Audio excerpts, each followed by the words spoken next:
Hello there. Hopefully everybody can hear me. I got a little slow start there. Apologize for that. Anybody chime in on the comments? Let me know if you are getting this or not. Yeah, I gotcha. Ah, thank you. Hey there.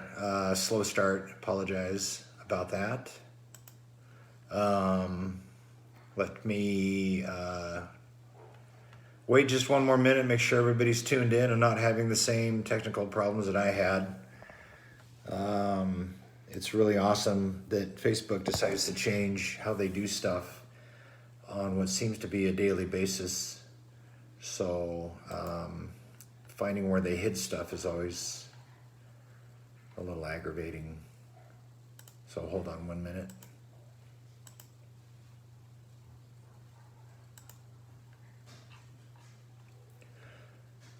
Okay.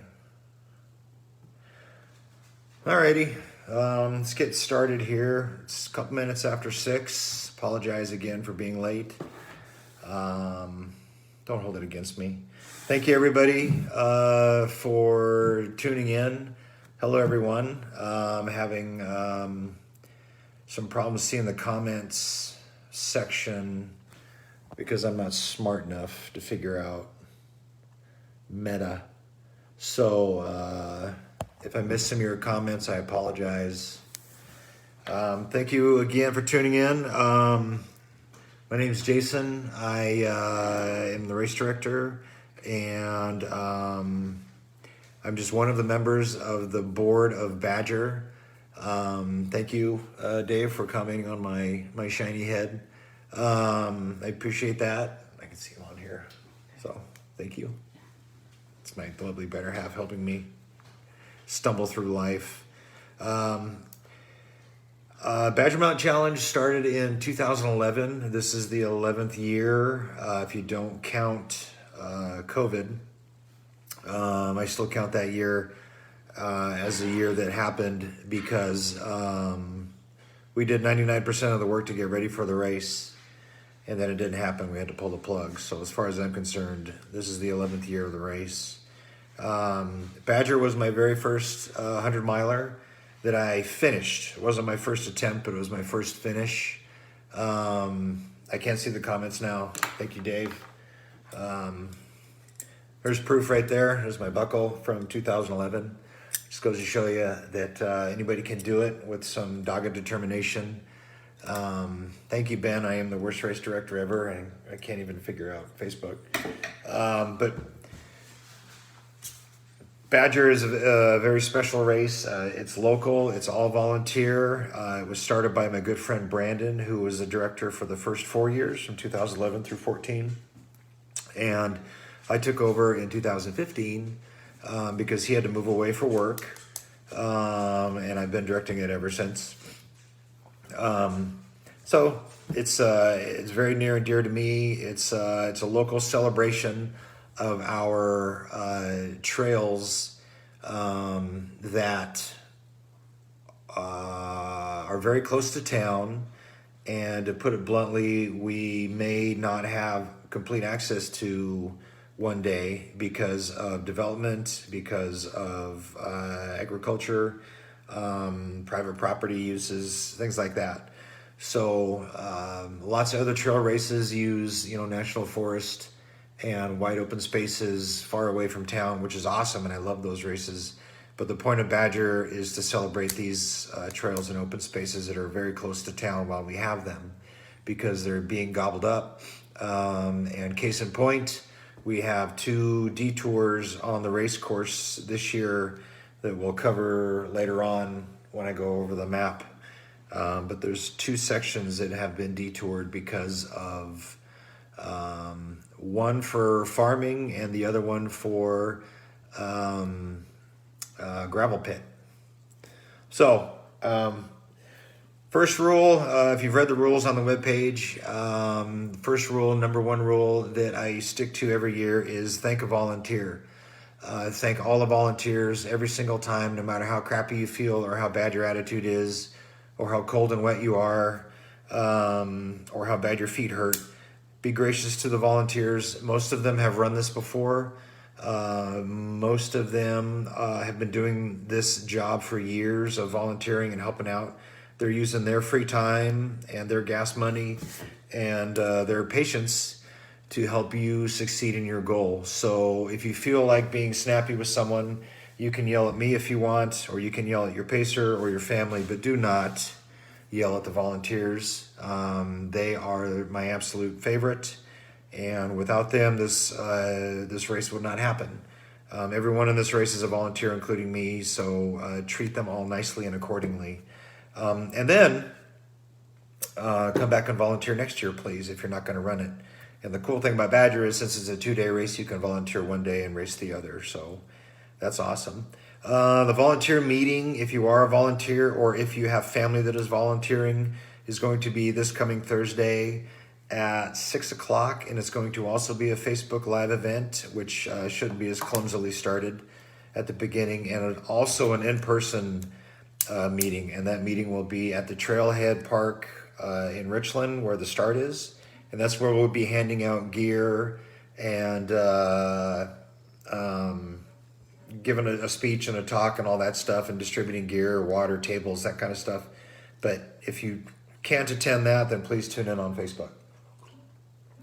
Yes, the backside of Candy has been tore up, and that's part of what is being developed into new vineyards.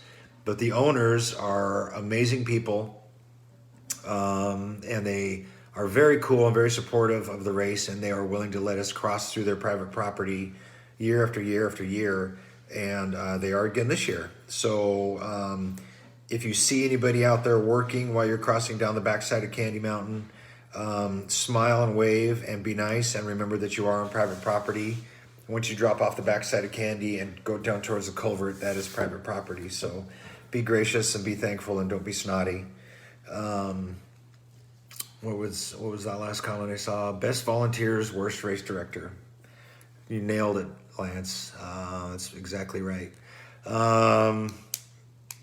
Okay, packet pickup for the 50-mile, 100-mile runners. Your packet pickup, as you know, is on Thursday. I'm sure you all read the lengthy email that went out. There's going to be a follow-up email, by the way, that's going to go out hopefully tonight, maybe tomorrow, that'll have the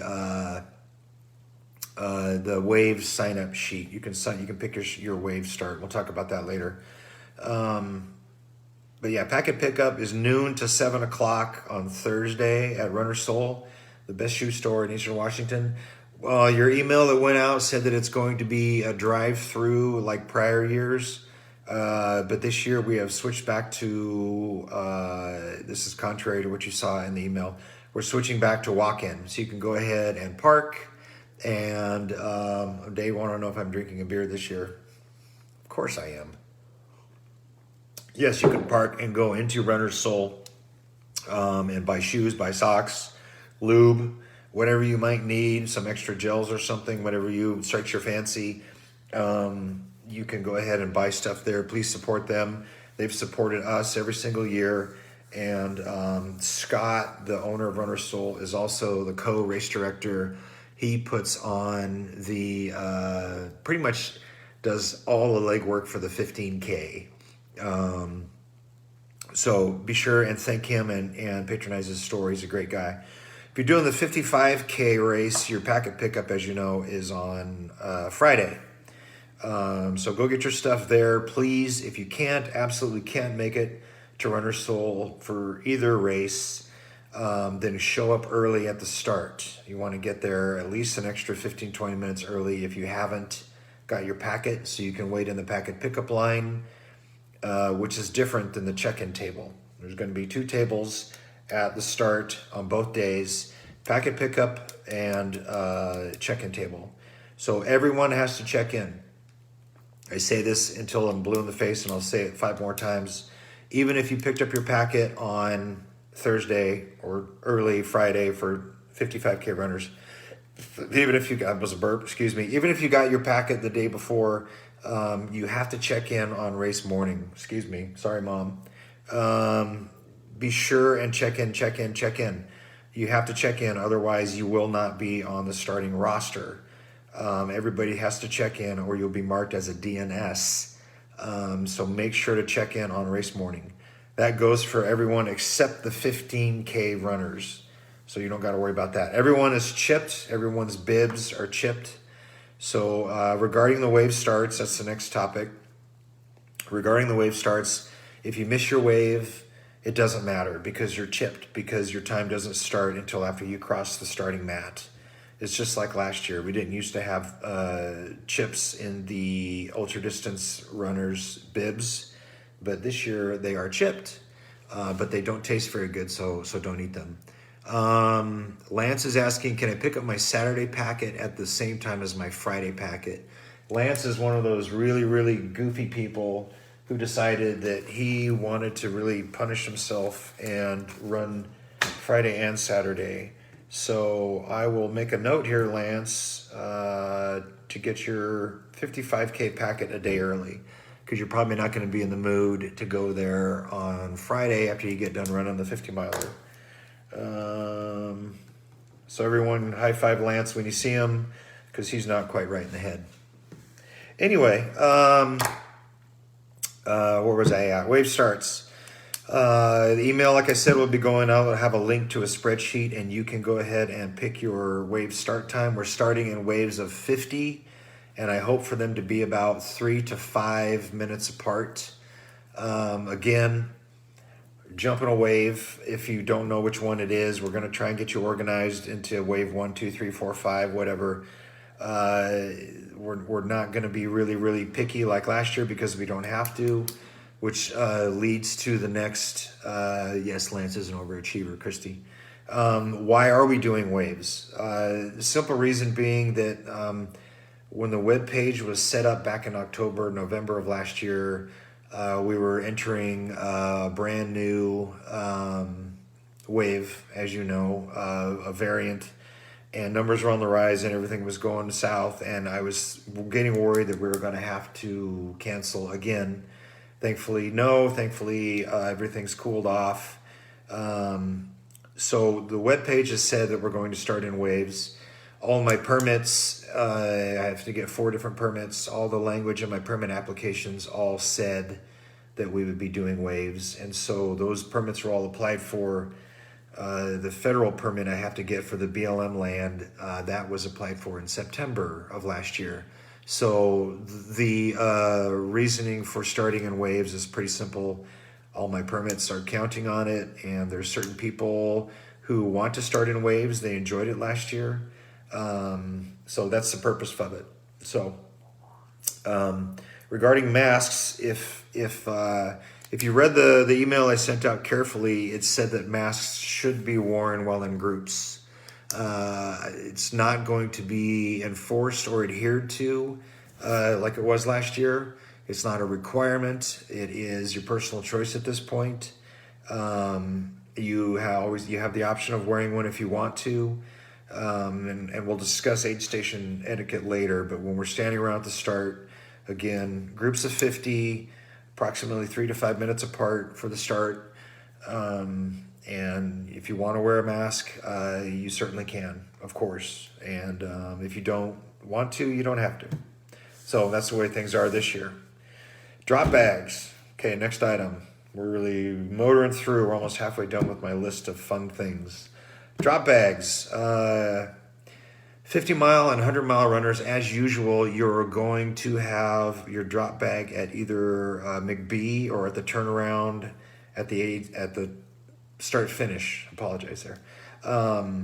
If you're a 50-mile runner and you want a drop bag at the finish line awaiting you, you can certainly do that too. You can have a drop bag at the 50-mile finish if you want. 100-milers, of course, at your turnaround. That's where you're going to be leaving again. So to discuss the complicated thing known as drop bags, I've got some visual aids here for you. If you are, there's 2 piles that your drop bags are going to be in. When you get there, the first time, all of your drop bags will be in this pile that says your drop bag is staying here. If you are going to need your drop bag again, if you're going out and then coming back. And remember at McBee, the 100 milers, you're going to need your drop bag 4 times. So you have to remember how to count to 4 if you're a 100 miler. It's not that easy. Leave it in this pile if you need it again. Again, this is your responsibility. This is not the volunteer's responsibility. This is yours to put it in the correct pile. If you are going to need your drop bag again, put it in that pile because your drop bag will be staying there. If you're done with your drop bag, meaning the second time for a 50 miler or the 4th time for a 100 miler, then you put it in this pile. As you can see, this is going back to the finish. So these drop bags, as soon as you put it in this pile, the next available volunteer that we have that's going back home will grab all these drop bags, throw them in their vehicle, and then drive them back to the start finish. It will be waiting for you when you get done. If you are running the 100 miler and you leave it in the first pile and then you come back to the park and you drop out, then we are going to do what we can to try and locate your drop bag and get it to you, but you may have to wait because it was in the stay pile, not the go home pile. Which brings us to the issue of tags. We are going to put color-coded tags on your drop bags at check-in. When you check in the morning before your race, I know I'm jumping around here, I'm sorry. But when you check in before your race, you will get a color-coded tag, red for 100 miler, blue for 50 mile, and yellow for 55K. Put that tag on your drop bag and you can write your bib number on it or your name, which one, either one. We'll have Sharpies there you can write on it with your tag, and that will make it easier for us to locate your bag when you drop out or are incoherent and can't remember what your drop bag looked like or something. So that way we can also get the drop bag separated into 50 and 100 mile piles and make it simpler for our volunteers to try and find your bag. But one more time, I'll pound it into your heads. It's up to you, the runner, to make sure that you put your drop bag into the right pile before you leave that aid station if you want to get your drop bag back in a timely fashion. Okay, next topic is aid station etiquette and water bottles. So same thing as last year, and this will probably stay the same going forward for all eternity. This is very complicated. I know some people get confused by this, but as a runner, here's your job. Your job is to run into the aid station, take the top off, and then the volunteer's job is to fill the bottle. Runner doesn't touch this, volunteer doesn't touch this because it's disgusting. It's got your snot on it and stuff. So we will fill your bottle, you put your lid back on, and be on your merry way after you get your snacks and stuff too. If you have a bladder, take your pack off, open your bladder up. The volunteer will pour in. Don't be touchy, nothing else, because you're gross. And who knows, maybe the volunteer's gross. Speaking of aid station etiquette, we are not, again, going to allow you to walk up and grab your own food. This may be another thing that's going to stay the same from now on, because I like it, because as a runner, a frequent runner, I don't like coming into an aid station and seeing somebody who has been sneezing and wiping his face and nose and doing God knows what in the bushes, and then walk up and grab food out of a bowl of M&Ms or gummy bears, and then I'm expected to eat out of that same bowl. That's gross. So you tell the volunteer at the aid station what you want, and they will hand it to you. Revolutionary idea, I know. Okay, course markings. If you're not familiar with Badger and you've never run on the east side, yes, get your hands off my Swedish fish. Yeah, you're right. We have several different ways that we mark the course over here. We don't have any trees, which are really nice for marking because they're at eye level and they're also pretty and they block the wind and all that stuff. We don't have those because they're, they don't grow here. We have these, which are approximately this tall, and that's about all the taller that your marking, your course marking is going to be. So don't look up here with your headlamp at night. Look down on the ground. Everything is about knee high. We have reflective flags. We have non-reflective This pink ones, these are really nice to see in the daylight. Keep your eyeballs open. And, you know, we got some old school reflective ones too. We also have a lot of these clipped on sagebrushes, which some are reflective, some aren't. But a lot of the course is marked with this stuff. So keep your eyeballs open. When you get to a intersection on the trail, and there's a lot of intersections on this course, keep your eyeballs up and look ahead. And when you get to a fork or a T or something, stop and look around and look for pink flags, pink markers. Some intersections we actually have signs. We'll have signs up, especially at the confusing spots. I know the backside of Candy Mountain, we're hoping to have signs up to direct people around the new vineyard. So keep your eyes open for pink. Alrighty. The weather forecast, knock on wood, is looking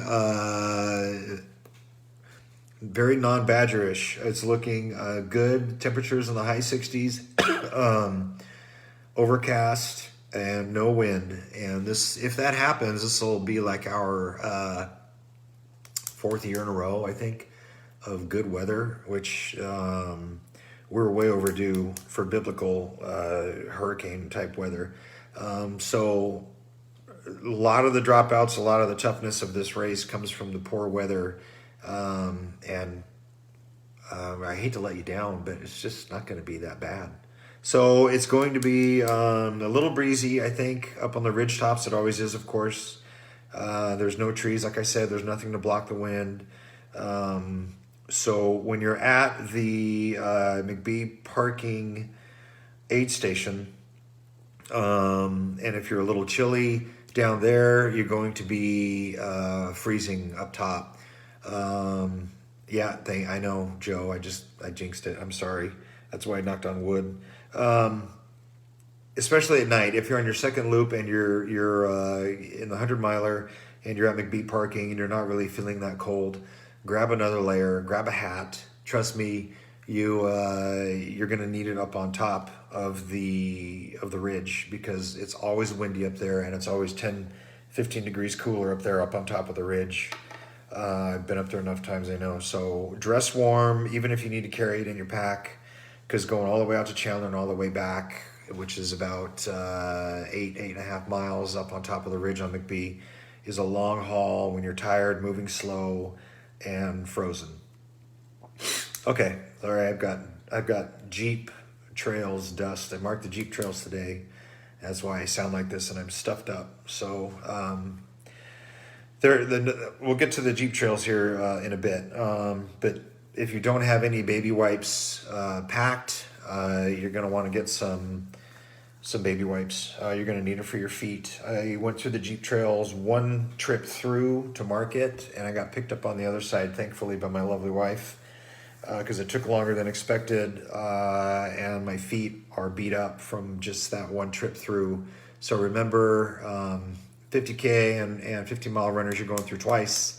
100-milers, you're hitting the Jeep Trails 4 times. So plan accordingly. Pack baby wipes, pack clean socks, and use them. Gaiters are great. Hi, Brian. Gaiters are great. He said gaiters are a lifesaver. Yes, they are, but it is not going to help with the talcum powder dust that we have, because shoes are breathable, and the dust gets sucked into the shoe. And when I took my socks and shoes off when I got done, my feet were and this is one trip through the Jeep Trails. This isn't 2 or 4. When I took my shoes and socks off, my feet were covered in talcum powder dust, and that stuff it eats your skin up if you don't take care of your feet. So baby wipes and socks. Gaiters are nice too. They keep out the pokey things and the rocks and all that stuff. But the Jeep Trails make me cry every time I go through them. I actually chuckled several times because I know what you are in for. So anyway, crew rules. So your crews, if you didn't read the big stupid email I sent out, your crews are allowed at start finish, Candy Mountain, and McBee. There is no more crews at Jacobs Road. The road and the dirt road that it's on, it's not a friendly spot. We're trying to minimize the amount of traffic on Jacobs because the runners have to run on Jacobs. Ben hates the Jeep trails, and all caps hates. That's why you signed up for the 100 miler again, isn't it? So no crews at Jacobs. Sorry if that's the way it is. Your crew, however, like I said, can still go to McBee and Candy in the start finish, which is more than enough because each time you do a 50-mile loop, you go through McBee twice. And so there's a winery right next to McBee parking aid station. It's approximately less than a half mile away. It's called Anilare, and they were kind enough to open up, and they have a special going for the runners cruise. So when you go through and you head up McBee and you're going to be up there for 12 miles or so, your crew can go relax and have some pizza. And of course, the designated driver can have whatever they want, but the other people in your crew can have a nice glass of wine and wait for you while you're having the time of your life up on McBee. There are a couple rocks up there, so watch out for those. Crews, as you know, as usual, let's try and keep the crews away from the aid stations. They can meet you near the aid stations, yes, of course, but please don't have your crews in the aid station because, again, we're trying to keep people separated. We're trying to also, the aid stations are for the runners, not the crews. So if you have something in your car that you want, if you want to, I don't know, if someone in your crew wants to give you something special that you need, some kind of, electrolyte or food or whatever, you have special needs foods or something, they can certainly do that, but you are not allowed, of course, to get into a vehicle or a moving vehicle or anything. Stay out of all vehicles. That's a rule. That's a rule in every race. And of course, your drivers and your crew has got to follow the rules of the road. No, the 15K does not go through the Jeep trails. If there was a way to make the 15K go through the Jeep trails, I'd figure it out, but it's too far away. I'm sorry. So you have to sign up for the 50K next year so you can experience them because there's something special. So again, obey the rules of the road. All drivers, please keep your eyes up. Watch for runners. Drive slow. Stay out of the aid stations, and no runners in moving vehicles. Okay. All right. Now we're going to go over the course, and so excuse me while I flip my phone around here. So I'm going to talk about the course here and bore the pants off you. So I've got my lovely map here that has survived every year of the Badger Mountain Challenge, and all the different course reroutes and iterations are on it too. So it's a bit of history here. The gas station at the end of the Jeep trails has epic breakfast burritos, so keep that in mind. We have a gas station on the course now. So anyway, let me talk about the course. So here's Badger Mountain itself. This is Badger here, and here's the start finish at Trailhead Park. And you're going to follow the pink flags and go up and around, up over the top of Badger, come down the backside, and you get to go through all the pretty tall sagebrush, and then you get to Dallas Road. There's a parking lot right here, and you come down through the parking lot, and this is your first road section is right here. This isn't even a quarter mile maybe from here down under the freeway, and you take the first left onto this dirt road, and you're now in the Candy Mountain parking lot, which is the aid station. Okay, so that's your first aid station there. This is about mile 4, more or less. Then you're going to head up Candy Mountain. As you can see, there's been different routes taken over the years, but you're going to follow this line, follow the pink flags up over Candy to the top. And here's where the private property starts, is dropping down the backside. Candy has been rerouted, as you heard me talk. So approximately from here down to the culvert has been all torn up and is being turned into vineyards. So the owner is very cool and nice enough to allow for us to have a detour to get from here down to here to the culvert. So you're going to go under the freeway through the culvert. It's about 200 feet long. And if you are scared of the dark or you're worried about tripping on something, you might want to have a headlamp because even in the brightest daylight, it's pitch black in the culvert, and it takes you about 3-4 minutes to get through it. Pop out on Jacobs Road, and this is your next road section. You got 3 road sections, and this is the second one. This is also the longest. It's 2.5 miles of road. I apologize for that, but it's part of Badger. So the first 1.2, 1.3 miles is on the shoulder of the road. And then when you get to approximately here, you're going to get off onto a gravel road that parallels it. So you're going to run on a gravel road. You're no longer on the road. So the asphalt running is only about 1.25 miles. Then you get onto the gravel road, and you're going to follow the gravel road all the way down to Jacobs. All right, and this is Jacobs Road aid station, and Jack is the captain here. I forgot to mention Liz is the captain at Candy Mountain, so be sure and thank her and Girls on the Run, and donate to Girls on the Run because they're an awesome charity. They do really cool stuff. And you can help out with a race in May. We put one on here locally too. Anyway, Liz is a captain there. Jack is a captain at Jacobs. Say thank you, high five, and get your snacks and head on into the Endless Vineyards. So here's one of the trickier sections of the race course, which seems to throw people off every year. While you're running through the Endless Vineyards, which is about a 4-mile section, it's a nice gravel road, and the vineyards are very pretty and all that. It's also a pretty flat run as you wind all the way around through here. You always have vineyards on one side, and you always have sagebrush on the other. If you find yourself with vineyards or apple trees or whatever on both sides of you, you screwed up. So that means turn around and go back. That means you're on one of these inside roads, and you should not be in here. You always have sagebrush on one side, and you always have vineyards on the other. And this is a lot of vineyards. If you like wine, then enjoy the scenery. And you're going to continue on following the Endless Vineyards, and then you get to the beginning right here, the beginning of the Jeep Trails, which is what I was talking about earlier. I just marked this section today. This piece right here is called Demoralizing Hill, and you'll know it when you get there.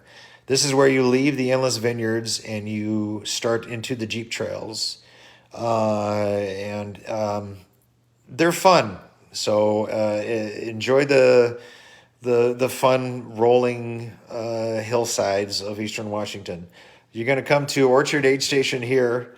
No, it's too cold out for snakes. Sorry, I'm looking at the comments. I haven't seen any snakes yet. You don't have to worry about that. It's still too cold at night. So anyway, you get to Orchard Aid Station, and Ian is the captain here.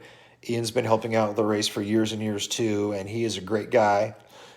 He drove his van all the way up these nasty roads to park here and tend to you and help you with your race. So be nice to him. You're going to skirt the corner of the orchard right here. This is all apple orchards. You're going to skirt past here, continue following the pink flags, and you're going to continue on the Jeep Trails. This is affectionately called Goose Hill. This entire ridge is Goose Hill. So you're going to follow the Jeep Trails. And here is another detour that we just marked and flagged today. The gravel pit right here is expanding. This is all DNR land, Department of Natural Resources, and they are expanding their gravel pit up into this area. So portions of our beloved Jeep Trails are going to disappear. So we had to reroute out around some areas that they are going to tear up very soon. So you can see the old route, and this is going to be our new route. So we're going to take this route around, and now you've gotten to the 55K turnaround. This is the intersection of Field and Jacobs Road, and there used to be an aid station here, but there's not anymore. But there will be a volunteer here checking on the 55K runners to make sure that they turn around and get checked in, and the 55Ks turn around and go back. 50 mile, 100 mile, this is your third section of road. This is where you get onto the road. This right here is Jacobs Road. Again, just like at the other, when you're at Jacobs Road aid station, this is the same Jacobs Road. It's just at the far end of Goose Hill now. So you pop out on Jacobs. There is now a gas station here, speaking of development. First time we've had a gas station on the course. So if you need to go potty, or I don't know, stop and buy a 6-pack of beer for the race director or something, you can do so. You can buy a bag of ice. You can do whatever you want. You can patronize them, get a breakfast burrito, like Ben said. Continue on, take a left on Weber Canyon. There's a little bit of traffic on Weber Canyon, not too bad. You're going to stay on the shoulder, follow the flags. You go up the hill about 3/4 of a mile ish, and you're going to see a sign that says McBee Road, and that's where you take a right. So turn right onto McBee Road, and this is a dirt road. And I guarantee you the only traffic on this dirt road will be runners' crews. There's hardly anybody that uses this road. So again, this is paved. Weber Canyon is paved. Follow the flags. Stay off to the side of the road. There's even a sidewalk here you can run on now, for crying out loud. How cool is that? So get back on McBee here. It's dirt road. Follow it up. There's Anilari Winery. They're sitting right there. You can go right by the winery, continue up to McBee Parking Aid Station. Now that is your home away from home. That is where your drop bag, and that's a big aid station. And in the past, it has been captained by Shane, but unfortunately, he has got work to do this coming weekend. So John is going to be the aid station captain, and John is one of my key volunteers. He's been with the race. He's running it too. He's been with the race for a long time. He's a great guy. So thank John for being here. Get your goodies. Clean your feet up because they're going to be covered in dust from the Jeep trails. Get some clean socks on and head up McBee Climb. This is only 0.8 miles from here to here, but you're going to go up about 1,000 feet. It's a slow climb. Take it easy, especially if you're doing the 100, because you're going to be back and doing it a second time. If you've got hiking poles, you can stash them at the top. There's a big bucket that we're going to have and a big sign here that's going to direct you. Now, here's the tricky part. When you get to the top, you're going to take a right and head on out to Chandler. And then when you come back, you're going to take a right and stay out going this direction, okay? So you don't come down the steep climb. You go up it, but then you come down this direction, okay? So when you get to the top, you can stash your hiking poles. You take a right, and you follow the Jeep trail all the way out here to McBee Road, where you cross the road. That requires you to go about 40 feet on the road till you jump over, get back on the 2-track road, and you're going to follow the flags, keep on going all the way out here to Chandler Butte. And Chandler Butte is the highest point on the course, and that is Mike is the captain there, and Mike is a great guy, so be sure and thank him because he drove all the way out here and beat the heck out of his truck to come out here and sit and make you grilled cheese sandwiches. So be very nice to Mike. Tell him thank you. Then you're going to turn around after you give him your bib number, and you're going to head back the way you came. There's some overhead power lines that run right through here. So when you see the overhead power lines, that's how you know you're getting closer to Chandler Butte. Go back into those. Keep on following the road. Go across McBee Road. Continue following the top of the ridge, and you come back to where your hiking poles are stashed. There's a sign, like I said, there's a big metal sign right there. And then you're going to continue this direction. You do not go down the steep climb. You keep following the ridge line about another 3/4 of a mile, and you're going to look for a trail that forks to the left. And this is the start of the single track. So you're going to run the single track downhill. This is downhill this whole way. And this is some of the funnest running on the entire course. The single track coming downhill is a blast. It's a perfect perfect grade for running downhill. It's a lot of fun. Go ahead and have fun coming through here. This is some rolling area through here. It's really pretty. You're going to follow it around and pop back out at McBee Parking. Again, same thing. Hit your drop bag, get fueled up, fill up your bottles.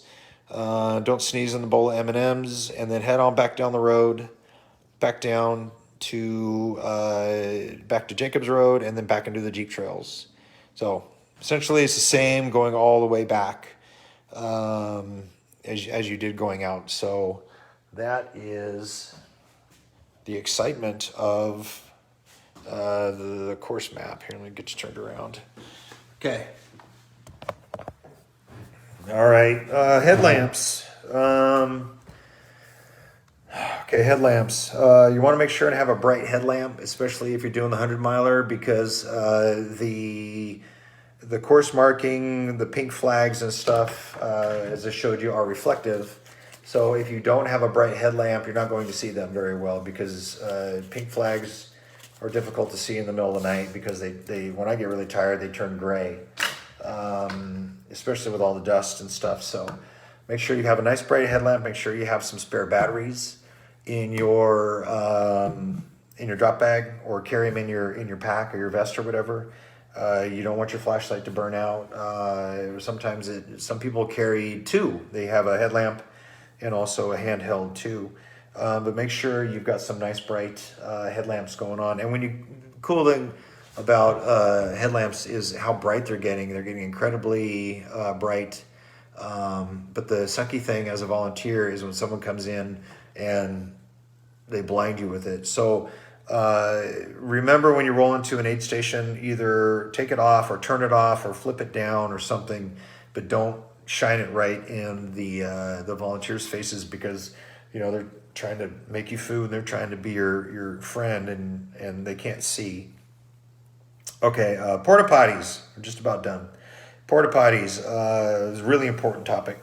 There's going to be porta potties at the start, of course. We've got a bajillion of them at the start line. On the backside of Badger at Dallas Road, we've got some porta potties. Candy Mountain has porta potties too. Jacobs Road has also got some porta potties, and McBee Parking does too. So that's all your locations. And again, there's a gas station in case you want to stop there. If you've never run over here on the east side of Washington, there's nowhere really to hide. So if you do need to go and nature calls, and you're nowhere near a porta potty, you may have to get pretty far off the trail, or just throw caution to the wind. But the closest thing you can hide behind is about 2 feet, 2.5 feet tall. Anyway, try and hit the porta potties if you can. Moon dust, we talked about that a little bit. Like I said, the Jeep trails are pretty dusty, pretty sandy. Take the time to take care of your feet. Clean up your feet at McBee Parking, or for the 55K runners.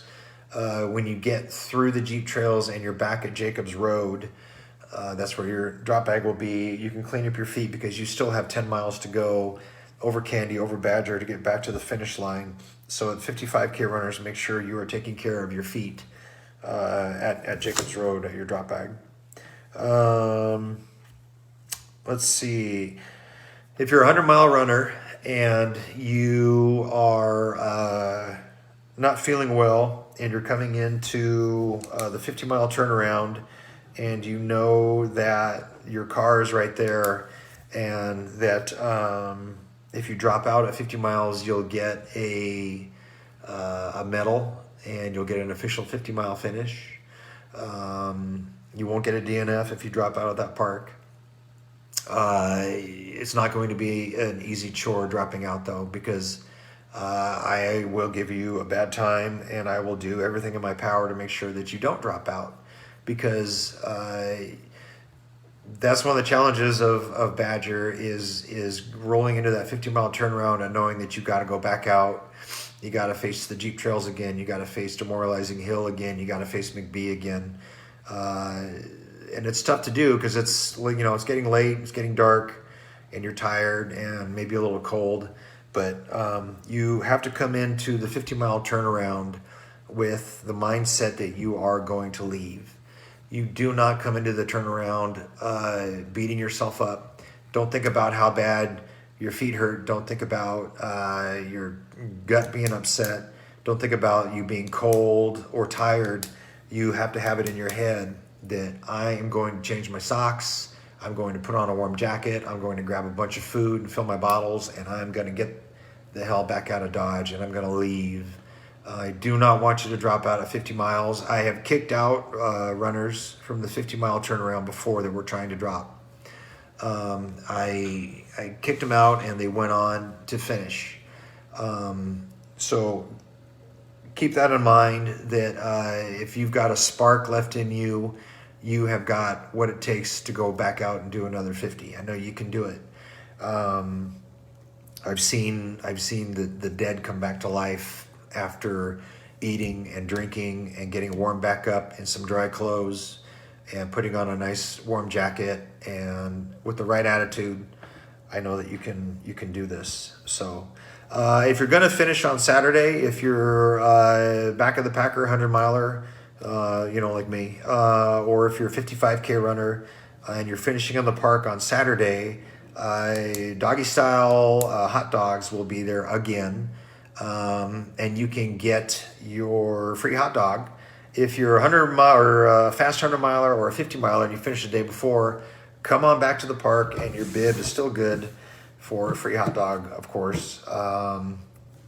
Ethos Bakery will also be there, and they're going to be there probably from about 9 a.m. to about noon or so, and they're going to have coffee, juice, pastries, stuff like that. So come on back Saturday if you ran a Friday race, and the finish, and cheer on the 100 milers that are coming in, because the last couple hours of the 100 milers finishing is always the best part of the whole race. It's everybody, not a dry eye in the house. Everybody's very excited because the people that have been out there are getting their money's worth for 28, 30, 32 hours. They're the ones who are the real warriors. So you want to come back and cheer them on. And if you ran a Friday race, you got time to go sleep.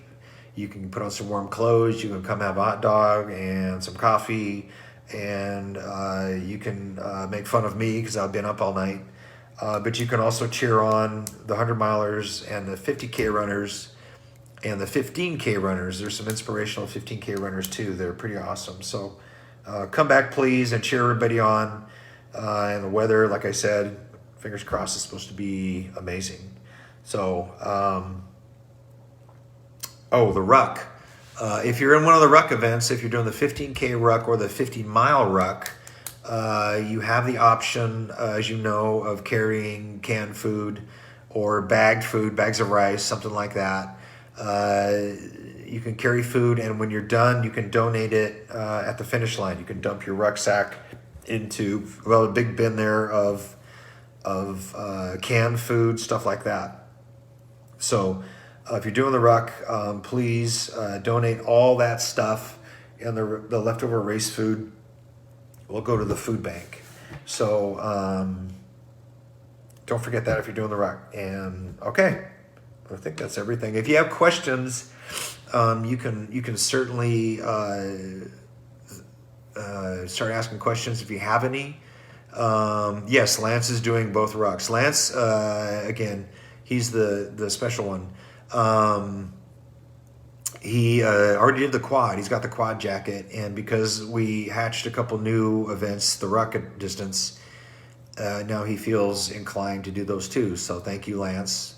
When will bib numbers be assigned? I think they've already been assigned. They might be on Ultra Sign Up. My timer guy, Eric, who's one of the nicest guys anywhere, nicer than me, he assigned bibs today, and I think if you check Ultra Sign Up, they might be uploaded. If not, then I will get them uploaded. So there, I made a note. So I'll see if that's done, but bib numbers will be assigned here. Alicia says yes, they're already up there. Amy says early start. Yes, the wave spreadsheet will be posted very, very soon. You can pick your spot. Early starts too on the wave sheet. Can my wife pick up my packet? My wife won't pick up your packet. Yours can, though. Yes. She just needs to know your name, and that's all. Can I be special too? You're already special. Thank you, Alicia. Yes, they're uploaded. Any chance there could be ice at McBee or Orchard? Yes, there will be ice. It could be warm. It's supposed to be pretty warm, like high 60s, maybe close to 70s. So yeah, we're going to have a ton of ice, more ice than a normal year. Christy, no, I'm not. I'm right-handed. My sons are left-handed, but I'm right-handed. So sorry. Can crews set up a canopy at Trailhead Park? Yes, they can. Is there a cutoff time during the second 50 aside from the final 32-hour? Yeah, cutoff times are on the Aid Station spreadsheet.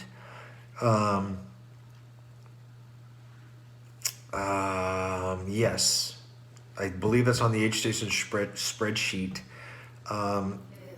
It Is it? yeah. They are. Yeah, so if you get, we hope if you're doing the 100 that you're out of the aid station by 11 p.m. If you're dragging that slow, there's a chance that you may not finish on time. So, yeah, but there are cutoff times for the second 50, and like I said, they're on the aid station spreadsheet, which is on the webpage. How often do I shave my head? Every 5 days. And yes, it's a choice, but it's doing everyone a favor because this yeah, it's not pretty. So, but yeah, it makes me aerodynamic. Packet pickup hours are from noon to 7 on Thursday and Friday, depending on your race. Carolina, you're doing the 15K, I think. So that's Friday from noon to 7. You can get your packet. Wrote a note. Nope, right-handed. I think the phone is flipped. Is this backwards? So anyway. Yeah, it's flipped. Yeah, this is my right hand. Except on Facebook. There are more specifics on what aid stations offer. We can talk about what is on the menu. I've got them already pulled up. So if I start reading the menu, that means that I'm not going to be reading questions. So we're going to have usual stuff: roasted potatoes, snacks, gels, chips at every aid station. Chandler Butte will have grilled cheese and soup for the nighttime. McBee parking will have PBJ, turkey wrap-ups with avocado, quesadillas, potatoes, soup. We're going to bring back pizza rolls again. There are some veggie options at the aid stations. Yes, there are. Let me see. Pickles and Swedish fish. Of course. What kind of question is that? Orchard Aid Station will have PBJs, roasted potatoes, grilled cheese, Jacobs Road, quesadillas, soup. Usual stuff. Allie says we could use more volunteers. Yes, please volunteer. There's a volunteer sign-up button on Ultra Sign Up. Please, please, please volunteer. Even if you're running, you can volunteer the other day. You can have a family member volunteer. We need more volunteers, always, always, because the more we have, the better job they can do, and the happier they are, and the happier you are. So, packet pickup for the 55K is on Friday, not Thursday, sorry. Better option, food options than Jump Off Joe. Every race has better food options than Jump Off Joe. That's the only race you can get sardines and mustard and cat food at. Quesadillas, Tailwind, no, we're not doing Tailwind. We were doing Goo Brew. I saw that question earlier too. The electrolyte drink mix will be Goo Brew. And the gels will be both Goo and Honey Stinger. And we got, chews and chomps and waffles and all that stuff out there too. Betty, thank you for volunteering. You're a rock star. There is not a beer aid station. I'm sorry. We will have quesadillas and there will be bacon at McBee parking, to answer your question, Ben. Hi, Darren. Darren's a friend of mine from Michigan. What about the beer? There might be some at the finish line if you know who to ask. Or you could bring me some, Ahmed is now hungry after hearing about all the food options. You have to wait till race day, I'm sorry. Taryn, Molly is currently sleeping because Julie took her out for a long run today. And that's why you don't hear her, is because she's currently zonked out. And yes, that was by design. So she's not running around barking and being a jerk. But Molly says hi. That's my dog, for those of you that are unaware of what a Molly is. Anybody else got any questions? No fireball in the course, I'm sorry. But you can bring your own. Reflective clothing required at night. Yeah, you really should have something reflective on, especially for the road sections. We're not going to check to see, but if you read the rules, it says that you're required to wear reflective stuff on all directions so that cars can see you. And there's very, very few cars on the aid station or on Jacobs Road. In fact, just about all the traffic on Jacobs Road is crews and volunteers. So there's very little traffic, which is the nice part because it's the longest road section. But wear something reflective, wear a bright headlamp. It's not required, and it's only a mile where you're on the road. Just keep your eyeballs up when you're on the road, and don't ever take a car for granted. Is the 55K still a 55K even with the reroute? It's probably going to be even a little bit longer. It's going to be about maybe a half mile longer. So, apologize for that. Can aid stations please save some food for the 100 milers on their fourth trip? Of course, yeah. We had a lot of leftover food, and we plan on having a lot more this year too. So I'd rather have too much because we can give the leftovers to the food bank than not enough. And I don't think we ran out of anything last year except maybe pickles, so I'm going to buy more pickles. Don't want to hear any whining when Arkansas beats the Zags. Oof. Boy, tough crowd. What is the electrolyte drink? It is Goo-Brew. The spreadsheet did say noon. I apologize. That was a last minute change. It's Goo-Brew. Sorry about that. Goo-Brew has calories in it. Noon does not. But yeah, we're going to have Goo-Brew. I don't remember the flavor off the top of my head. I apologize, but that's what the electrolyte's going to be. Any other questions? Or we're coming up on an hour. If we don't have any more good questions, I think we might be about done. Paul says, don't apologize for making the race longer. Yeah, you can wait at the finish line with me and hear all the applause that we get for making the course even longer. Anyway, thank you all for tuning in. If you have any other questions, you can email me, of course. If I don't get back to you, I apologize. I'm trying to do my best to get to everyone. I got a ton of emails to answer today. Registration closed last night, so of course there's some last minute questions about that. Yes, there will be pretzels and peanuts at the aid stations. There will be